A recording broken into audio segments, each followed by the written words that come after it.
নমস্কার বন্ধুরা, আবারও আমি চলে এসেছি তোমাদের সামনে নতুন ব্লগ নিয়ে। সবাই কেমন আছো? আশা করি সবাই ভালোই আছো।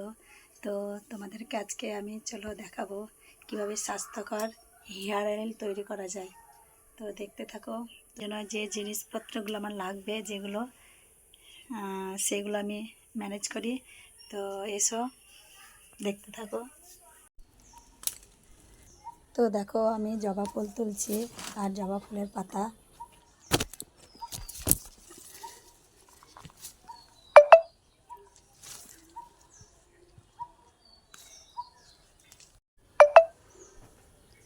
আমার জবা ফুলের পাতা আর জবা ফুল তোলা হয়ে গেছে।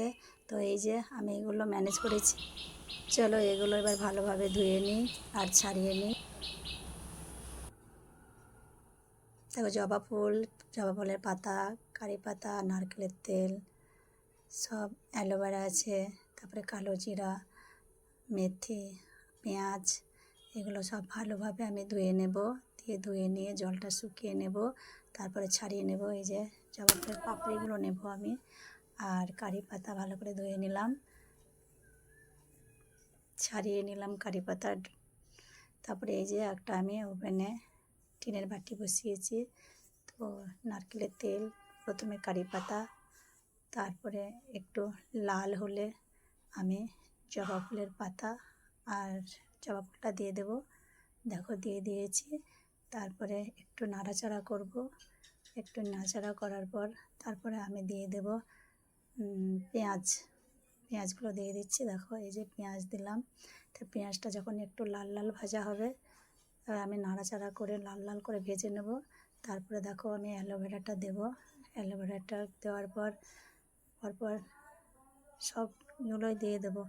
তারপরে মেথিটা অনেক দিনকার, ওই জন্য একটু কালো রঙ হয়ে গেছে। আর এই যে কালো জিরা, এগুলো সবগুলো দিয়ে আমি একটু ভালোভাবে নাড়াচাড়া করে, দেখো তেলের কালারটা চেঞ্জ হয়ে এসছে।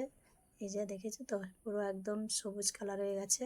তো এইটা এবার আমি গ্যাসটা ওপেন করে আমি গরম গরম ছেঁকে নেব, নাহলে এগুলো সব এই যে পাতা জবা ফুলের এগুলো আছে ওগুলো সব টেনে নেবে।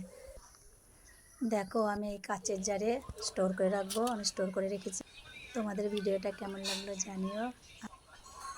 যারা নতুন তারা চ্যানেলটিকে ফলো করে দিও আর একটা লাইক করো। তো চলো টাটা।